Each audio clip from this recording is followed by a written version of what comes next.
हरे कृष्णा कृष्णा कृष्णा हरे हरे, हरे राम राम राम हरे हरे। ओम अज्ञानतिमिरान्धस्य ज्ञानजनशलाकया चक्षुरुन्मिलितं येन तस्मै श्रीगुरुवे नमः। श्रीचैतन्यमनोभीष्टं स्थापितं येन भूतले स्वयं रूपकदा मह्यं ददाति स्वपदान्तिकम्। वन्देऽहं श्रीगुरो श्रीयुतपदकमलं श्रीगुरून् वैष्णवांश्च श्रीरूपं साग्रजातं सहगण रघुनाथावितं तं सजीवं साद्वैतं सावधूतं परिजनसहितं कृष्णचैतन्यदेवं श्रीराधाकृष्णपादान् सहगण ललिता श्रीविशाखावितांश्च। हे कृष्ण करुणा सिंधो दीनबंधो जगतपते गोपेश गोपिका कांत राधा कांत नमोस्तुते। सप्त कांचन गौरांगी राधे वृषभेश्वरी वृषभानुसुते देवी प्रणमामि हरिप्रिये। जय श्री कृष्ण चैतन्य प्रभु नित्यानंद श्री अद्वैत गदाधर श्रीवासादि गौर भक्त वृंद। हरे कृष्णा कृष्णा कृष्णा हरे हरे, हरे राम राम राम हरे हरे। हरे कृष्णा। आप सभी दर्शकों का, आप सभी श्रोताओं का बहुत बहुत, मतलब आप कैसे बोले, बहुत बहुत स्वागत है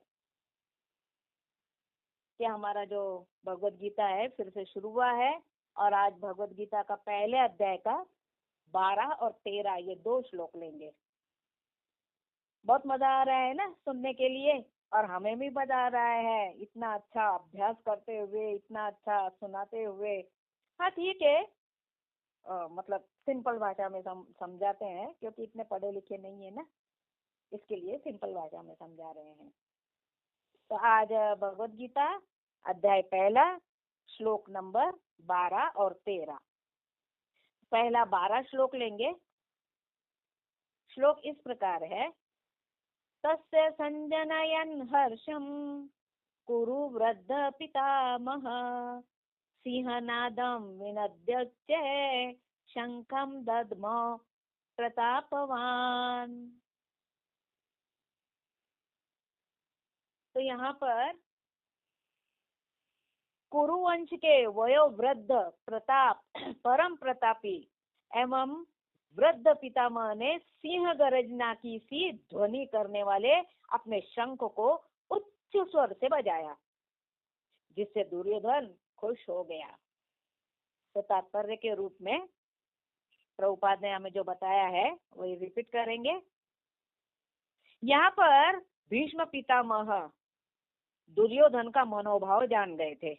अभी तक तो वो बड़बड़ किए जा रहा था, बोले जा रहा था, और अब जो पितामह थे, भीष्म पितामह, दुर्योधन का मन की बात जान गए थे। यहाँ तो भीष्म पितामह को प्रतापवान कहा दुर्योधन ने। क्या? प्रतापवान।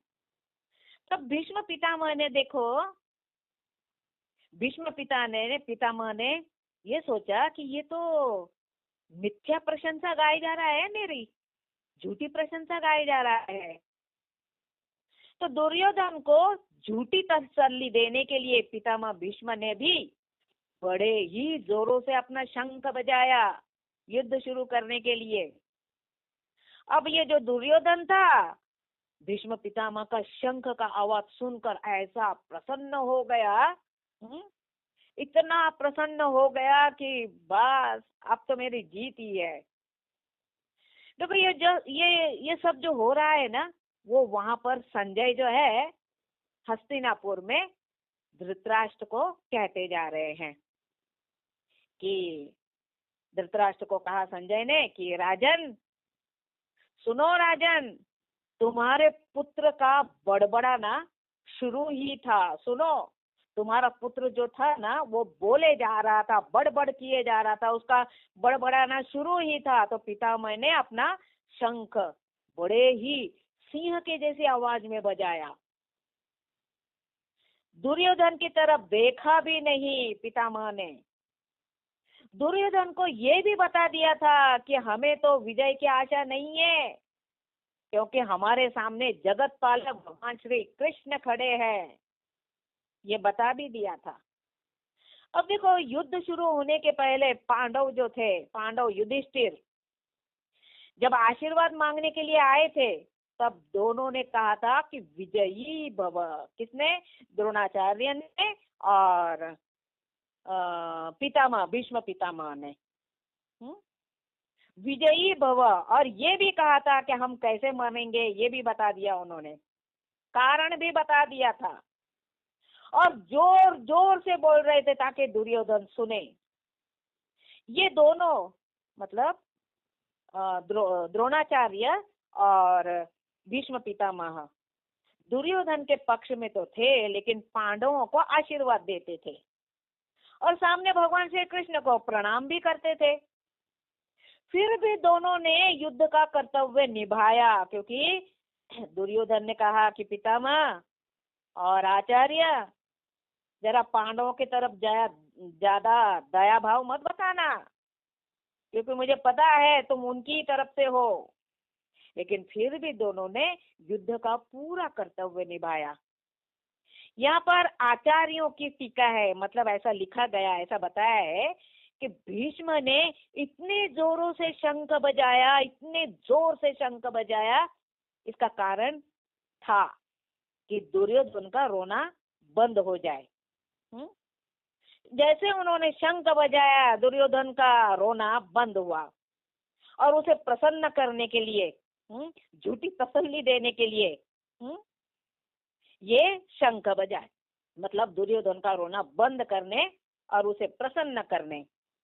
और दूसरा कारण ये भी था कि सामने नारायण खड़े हैं सॉरी, भगवान श्री कृष्ण खड़े हैं, उनके चारों हाथों में आयुध रहते हैं, उसमें शंख भी है, वो तो विजय का प्रतीक है।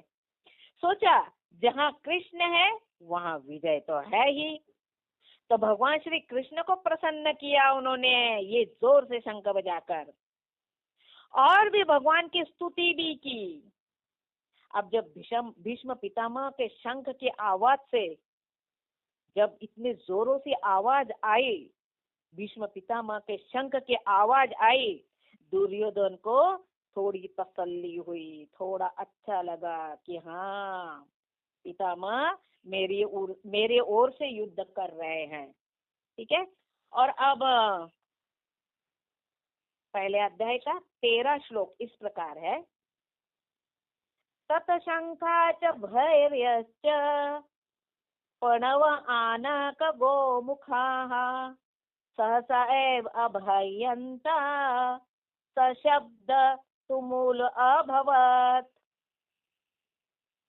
मतलब यहाँ पर बताया गया है कि शंख किसने किसने और कौन सा शंख बजाया।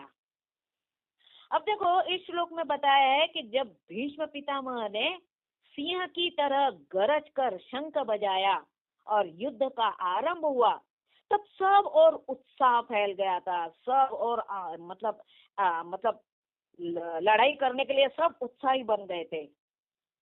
तब सब ओर से सेना नायकों ने भी शंख और अलग अलग युद्ध के बाजे बजाए। एक बार पितामह का शंख बजा तो सबके शंख बजने लगे, सबके बाजे बजने लगे।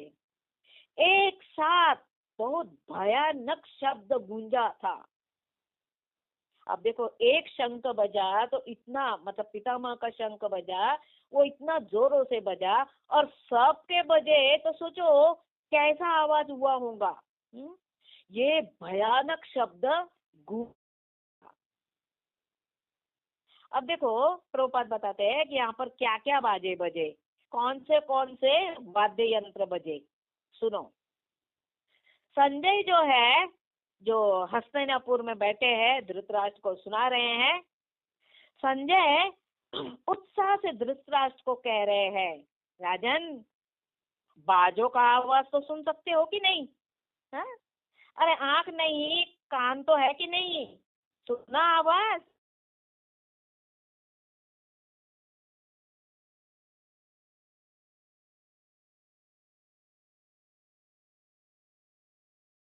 ढोल, मृदंग, गोमुखा और भी वाद्य बज रहे थे। इतने वाद्य बज रहे थे, देखो वहां पर क्या क्या, शंख बजे, नगाड़े बजे, बिगुल बजे, तुरही बजी, सिंग बजा, ढोल बजा, मृदंग बजा, गोमुख बजा और भी अनेक वाद्य बज रहे थे।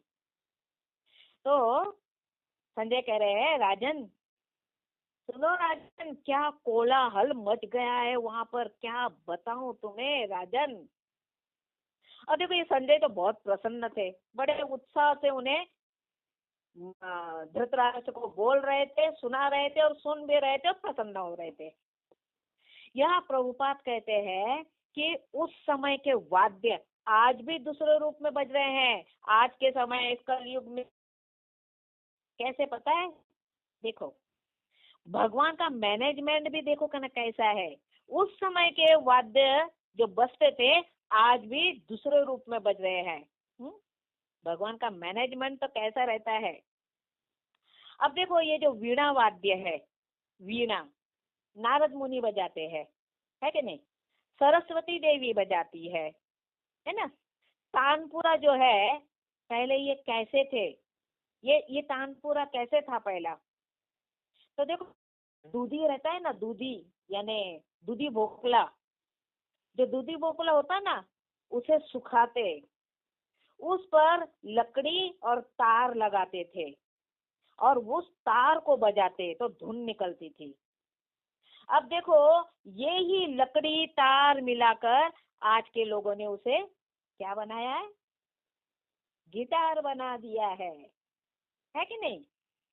अब देखो ये शंख जो है इस्कॉन मंदिरों में भी बजते हैं। आरती के समय बजते हैं, सुबह जब भगवान का दर्शन खुलता है तब बजता है। तो ये शंख जो है मंदिरों में भी बजते हैं। तो अब यहाँ पर युद्ध शुरू होने के पहले ये शंख बजाया जाता है। अब ये जो भेरी यानी ढोल नगाड़ा, ये ढोल नगाड़ा बजने वाला एक ड्रम है, एक ड्रम जैसा है। अब दूसरा वाद्य देखो, सुनो, आनक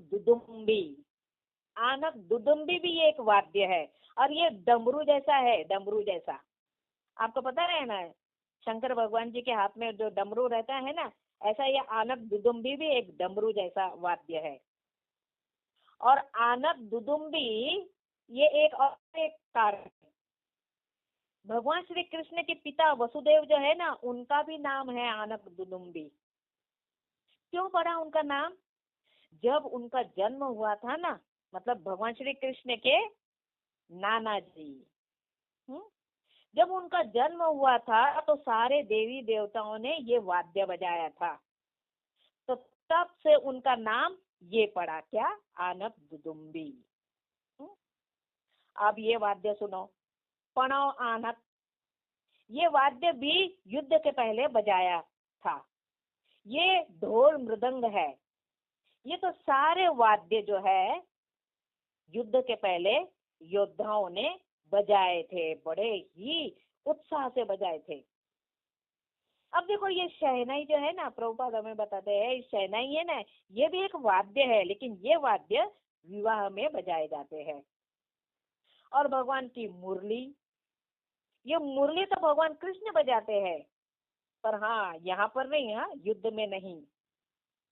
तो देखो प्रभुपाद ने हमें कितने सारे वाद्य यंत्रों के नाम बताए, उनके कारण बताए, वो कैसे बजते हैं। तो अलग अलग समय पर अलग अलग वाद्य बजाए जाते हैं। देखो आज के सैनिक भी वाद्य बजाते हैं, तब सैनिकों का उत्साह बढ़ता है। 15 अगस्त के समय आपने देखा होगा कैसे वाद्य बजते हैं और सैनिकों का उत्साह भी बढ़ता है कि नहीं। अब भगवान शिव जी क्या बजाते हैं, डमरू। जब वो तांडव नृत्य करते हैं ना, तब बड़े क्रोध से बजाते हैं शिव जी। क्यों पता है, क्योंकि वो समय जो रहता है ना प्रलय का रहता है। प्रलय मतलब पता है ना, सब डूब जाता है।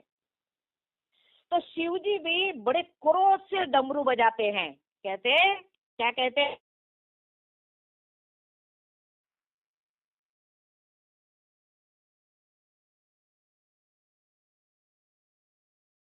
तो भगवान कहते हैं नारद को, भगवान ने इतना तुम्हें समय दिया था, फिर भी सब कुछ दिया था, फिर भी ऐसे निकम्मे हैं, तुमने भगवान कृष्ण का नाम नहीं लिया, न सेवा भक्ति की। अरे भगवान कृष्ण की भक्ति की होती, अगर भगवान कृष्ण की भक्ति या सेवा की होती तो प्रलय में नहीं मरते, भगवान के धाम चले जाते थे। समय की वैल्यू नहीं की आप लोगों ने, भगवान का नाम नहीं लिया, इतना समय भगवान ने दिया था, लेकिन नहीं किया ना, तो मरो। तो शिव जी भी भगवान की भक्ति करते हैं। देखो, जब भगवान कृष्ण मुरली बजाते थे, भगवान कृष्ण के जो वाद्य, क्या वाद्य था, मुरली, मुरली बजाते थे ना, तो गैया आ जाती थी, और गैया को सबको अपने अपने नाम सुनाई देते थे भगवान की मुरली में। भगवान के चरणों के नीचे के पत्थर जो रहते थे ना, वो पिघल जाते थे जब भगवान मुरली बजाते थे। उनके चरणों के निशान आज भी है वृंदावन में, उनके चरणों के निशान बन जाते थे, आज भी वृंदावन में भगवान के चरणों के निशान है, जिसे चरण पहाड़ी कहते हैं। और भगवान की मुरली धुन से यमुना नदी का पानी जम जाता था, ऐसा ऐसा उसमें शक्ति थी। तो भगवान के वाद्य ऐसे थे। तो इन वाद्यों के बारे में वर्णन तो हो गया। यहाँ युद्ध जो है वो शुरू होने वाला है, और इतने सारे वाद्य बज रहे हैं पूरे आकाश में, उन बाजों से, उन गूंजों से, अरे पूरा पूरा जो आकाश है वो गूंज गया। ऐसे वाद्य बज रहे थे उस युद्ध में। ठीक है, तो कल हम फिर मिलेंगे, और बड़े ही उत्साह के साथ हम सुनेंगे और सुनाएंगे। और संजय की तरह तो देख नहीं सकते, हमें मुझे मुझे दिव्य दृष्टि तो है नहीं।